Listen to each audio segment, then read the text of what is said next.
तो गाइस कैसे हैं आप सब लोग। ग्रीन कार्नेशंस के एपिसोड 152 के साथ हाजिर हूं। तो लास्ट एपिसोड के एंड पे हमने देखा था कि हमारा लिंजी उस लड़की बाई बाई की जान बचाने के बाद जब वापस आता है तो वापस आने के बाद से पता चलता है कि जहाँ पर कोई है वो उसके ऊपर अटैक करता है, लेकिन वो मास्टर जैंकाई होते हैं। मास्टर जैंकाई उसे कहते हैं सेक्टर मास्टर तुम तो मुझे मारने वाले थे, और एंड के ऊपर वो उसे कहता है पर इस कंपटीशन में तुम्हें हिस्सा दिलवाऊंगा और साथ तुम्हें इस कंपटीशन को जीतना होगा, बस मेरे तरीके के मुताबिक काम करना होगा। जैसे जैसे मैं तुम्हें कहता जाऊंगा तुम्हें बिल्कुल वैसे वैसे करना और इस तरह तुम इस कंपटीशन को बड़ी आसानी से जीत जाओगे। तो जैंकाई उसे कहते हैं अब जाओ के तुम जहाँ पर मेरे साथ हो तो इसका मतलब यह कि मैं कंपटीशन को जीत सकता हूँ। फिर साथ ही उसे कहता है मैं अपने साथ अपने कुछ स्वर्ण ब्रदर्स को लेकर आया हूँ, मेरे बहुत अच्छे दोस्त हैं, मेरे भाइयों की तरह है। तीन दोस्त वहाँ पर सामने से अपीयर होते हैं, एक लड़की और दो लड़के होते हैं। का नाम स्वांग ड्यान डैंग होता है, दूसरे का नाम वुडा होता है, तीसरे का नाम जैंग वुमू होता है। तो हमारे लिंजियन को देखने के साथ ही वुडा के ऊपर अटैक कर देता है। हमारे लिंजी अपनी एनर्जी को रिलीज करता है, वुडा के ऊपर अटैक करता है। वुडा उसके अटैक को अवॉइड करता है, साथ ही उसे कहता है ब्रदर जैंग से क्या हो रहा है, तुमने कहा था कि तुम्हारा जो दोस्त है ये तुम्हारा सेक्टर मास्टर, लेकिन ये मेरे पर अटैक क्यों कर रहा है। हमारे मास्टर जैंग भी इस बात से काफी हैरान होते हैं और कहते हैं मास्टर अब इस बात का क्या मतलब है। वुडा अटैक को अवॉइड करने के बाद कहता है जबकि तुम लोग यहाँ पर मुझे बिल्कुल ही वेलकम नहीं करने वाले तो मैं जहाँ से वापस जा रहा हूँ, तो वापस की तरफ मुड़ जाता है। जबकि हमारा लिंजी मास्टर जैंकाई से कहता है इसे यहीं पर रोको, तो मास्टर जैंकाई कहता है ठीक है मास्टर जैसा आपने कहा बिल्कुल वैसे ही करता हूँ। एनर्जी को रिलीज करते हुए उसके इर्द गिर्द काफी सारी तलवारें बना देते हैं और उसे वहीं पर रोक लेते हैं। तो वुडा भी उसे कहता है कि जैंकाई ये तुम क्या कर रहे हो, हम लोग तो पुराने पाल्स हैं, यानी कि हम लोग दोस्त हैं, फिर तुम मेरे साथ ऐसा कैसे कर सकते हो। जैंकाई उसे कहता है जबकि सेक्टर मास्टर ने तुम्हें यहाँ पर रोकने के लिए कहा तो इसका मतलब यह है कि सेक्टर मास्टर के पास इसकी कोई अच्छी रीजन भी होगी। सेक्टर मास्टर कभी भी ऐसे किसी के ऊपर अटैक नहीं करते। लिंजी वहीं पर खड़े खड़े अपनी याक्षा को रिलीज करता है और उसे कहता है जैंकाई वापस आ चुका है, मुझे लगता है कि तुम्हारे पास अभी टाइम नहीं था कि तुम वापस जाकर ली चेन को इस बारे में बता सको, क्या तुम यहाँ से वापस जाने के बाद ली चेन को बताने वाले हो। तो वुडा उसे कहता है किस किस्म की बकवास है, ये तो सरासर एक इल्जाम है, मैं ली चेन के पास क्यों जाऊंगा, मैं तो ली चेन का दुश्मन हूँ क्योंकि मैं ब्रदर जैंकाई का साथी हूँ। लिंजी अपनी याक्षा की फार्म को रिलीज करते हुए उसे कहता है तुम्हारे पास सिर्फ और सिर्फ एक ही मौका है, अगर तुमने यहाँ पर मेरे सामने झूठ बोला तो मैं तुम्हें मार डालूंगा क्योंकि मैं झूठों को वाकई में मार डालता हूँ। तो आप जल्दी से यहाँ पर बताना स्टार्ट करोगे सच क्या है। तो वुडा काफी ज्यादा घबरा जाता है और जैंग से कहता है जैंकाई इसे रोको मैं बताता हूँ। अभी तक ली चेन को इस बारे में नहीं बताया कि जैंकाई वापस आ चुका है, यानी कि अभी तक मैं उसके पास नहीं गया। साथ ही वो कहता है तो जैंकाई जब ली चेन ने तुम्हारे पास तुम्हारी गद्दी को छीना था उस वक्त मैं उसका साथ नहीं देना चाहता था, मैं उसके खिलाफ था, लेकिन फिर भी मुझे मजबूरन ये सब कुछ करना पड़ा, मुझे बचा लो प्लीज, मुझे इसके हाथों से मरने मत देना। तो ये बात सुनते ही मास्टर जैंकाई और बाकी के दोनों भी बहुत ज्यादा गुस्सा हो जाते हैं और जलाकर उसे कहते हैं मतलब वो कमीने गद्दार तुम थे जिसने जैंकाई के खिलाफ ली चेन को इन्फॉर्मेशन दी थी, जिसकी वजह से ली चेन हमारे जैंकाई को इतनी आसानी के साथ हरा पाया था। लोग उसके ऊपर गुस्सा कर रहे होते हैं कि वुडा यहाँ पर अपनी जान बचाने के लिए हमारे लिंजी से कहता है योर एक्सीलेंसी जो आपने पूछा मैंने आपको जवाब दे दिया, मैंने कोई भी झूठ नहीं बोला, सब कुछ सच सच बता दिया, आप प्लीज मुझे जाने दें। लिंजी मास्टर जैंग से कहता है मास्टर जैंग तो आप बताएं कि आप इसके साथ क्या करना चाहते हैं, आप इस बारे में क्या सोचते हैं। तो मास्टर जैंग वहीं पर खड़े खड़े अपनी तलवार को घुमाते हुए उसको मार डालते हैं और कहते हैं इस तरह के दुश्मन के बारे में मैं सिर्फ और सिर्फ एक ही बात सोचता हूँ कि उसे मरना होगा। ली चेन और बाकी के सभी लोगों जिन लोगों ने मेरे खिलाफ गद्दारी की थी उन सभी को मरना होगा। इसमें अपना स्वर्ण ब्रदर यानी मुंह बोला भाई समझता रहा, लेकिन ये तो मेरी पीठ पीछे वार कर रहा था। फिर साथ ही वो बाकी के दोनों से पूछता अब तुम दोनों बताओ क्या तुम में से कोई ऐसा है जो कि ली चेन के साथ मिला हुआ है। दोनों बहुत ज्यादा घबरा जाते हैं और उसे कहते हैं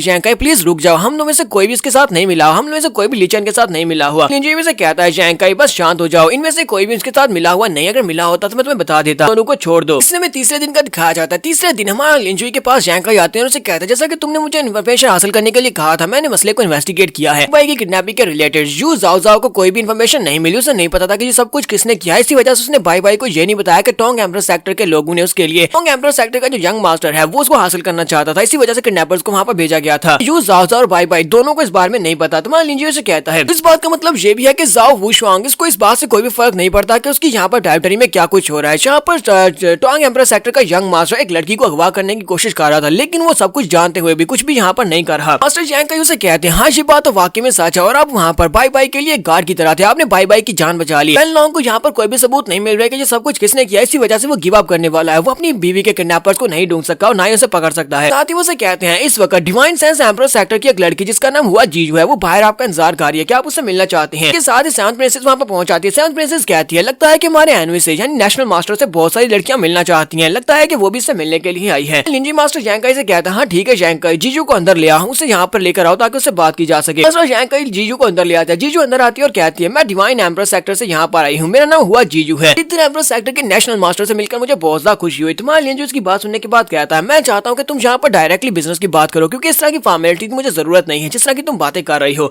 तो उसकी बात सुनने के बाद वो कहती है नेशनल मास्टर तुम तो वाकई में बहुत ज्यादा रिफ्रेशिंग हो, लास्ट टाइम तुमने जो कुछ भी किया था उसका मुझे वाकई में बहुत अच्छा शो दिखाई दिया था, मैंने तुम्हारी पावर्स को वहाँ पर देखा था, इसी वजह से मैं यहाँ पर आई हूँ ताकि तुम मेरे साथ कोऑपरेट कर सको। मैं तुम्हारे नेशनल मास्टर तुम्हारे साथ कोऑपरेट करने के लिए आया हूँ ताकि तुम मेरी मदद करो कि मैं इस कंपटीशन में पहली पोजीशन को हासिल कर सकूं। लिंजी से कहता है ये तो बहुत ज्यादा आसान है, मैं वहाँ पर तुम्हारी मदद करके तुम्हें जितवा सकता हूँ, लेकिन मुझे ये बताओ कि हम लोग कोऑपरेट कैसे करेंगे, बदले मुझे क्या मिलेगा। बात सुनने के बाद सोच रही होती है इस लड़के ने इतनी इतनी आसानी के साथ ये कह दिया कि ये बहुत आसान है, क्या इसके लिए इतना आसान है इस कॉन्फ्रेंस को जीतना? जीजू से कहती है क्या तुम्हें पता है कि इस वर्ल्ड कॉन्फ्रेंस को जीतने का मतलब क्या है? इसको जीतने के ऊपर हमें जो रिवार्ड मिलेगा स्वॉर्ड क्लिफ एनलाइटमेंट है। हम लोग ब्रोकन क्लिफ के ऊपर जाकर वहाँ पर एनलाइटमेंट को हासिल कर सकते हैं। ये वाला रिवार्ड सिर्फ और सिर्फ एम्परर किंग राम के लोगों के लिए वैल्यूएबल है, क्योंकि तुम एम्परर किंग राम में नहीं हो, तुम सिर्फ और सिर्फ एम्परर राम में हो। तो इसका मतलब यह है कि तुम वहाँ पर जाकर उसे फायदा उठा नहीं सकते। वाला रिवार्ड तो तुम्हारे लिए बिल्कुल यूजलेस है। तो सेवंथ प्रिंसेस से कहते हैं तुम्हें ऐसा क्यों लगता है कि हमारे नेशनल मास्टर के लिए ये वाला रिवार्ड यूजलेस होने वाला है? क्योंकि हम लोग उसको यूज कर सकते हैं। अगर नेशनल मास्टर खुद नहीं वहाँ पर जाएंगे तो वो किसी और को भी भेज सकते हैं। उसकी बात सुनने के बाद उसे कहती है कैसे? क्या तुम मुझे बताना पसंद करोगे ये कैसे होगा? मुझे तो ऐसा बिल्कुल भी नहीं लगता कि ब्लैक रैंकिंग की जो मैसेंजर है वो तलवारबाजी में इतनी ज्यादा अच्छी होगी कि वो वहाँ पर ब्रोकन क्लिफ के ऊपर जाकर एनलाइटमेंट को हासिल कर सकती है। मुझे तो ऐसा बिल्कुल भी नहीं लगता। मुझे ऐसा लगता है कि तुम यहाँ पर फर्स्ट प्लेस को हासिल कर सकती हो। तो वो उसकी बातें सुनने के बाद शर्मिंदा हो जाती है और साथ उसे कहती है ऐसी बात ठीक है, मैंने इस कंपटीशन में हिस्सा नहीं लिया, मैंने जानबूझकर कंपटीशन में हिस्सा नहीं लिया। लिंजर से कहता है तुम दोनों यहाँ पर इधर उधर की बातें बंद करो, चलो जल्दी से मुझे बताओ कि तुम मुझे क्या दोगी? अगर मैं मदद करता हूँ तो बदले में तुम मुझसे क्या दे सकती हो? तो जीजू से कहती है अगर तुम यहाँ पर मेरी मदद करते हो इस कंपटीशन को जीतने में, कंपटीशन को जीतने के बाद मुझे ब्रोकन क्लिफ एनलाइटमेंट मिलेगी और मुझे रिवार्ड के तौर पर मिलने वाली है। तो इसके बदले में तुम खुद ही सेटअप कर सकते हो, तुम मुझसे जो भी चाहते हो मैं तुम्हें दूंगी, जो मैं तुम्हें दे सकती हूँ वो मैं तुम्हें जरूर दूंगी। ये बताओ कि तुम्हें मेरी ये डील कैसी लगी? तुम्हारा लिंजो से कहता है क्या वाकई में क्या तुम मुझे हर एक चीज देने को तैयार हो? क्या ये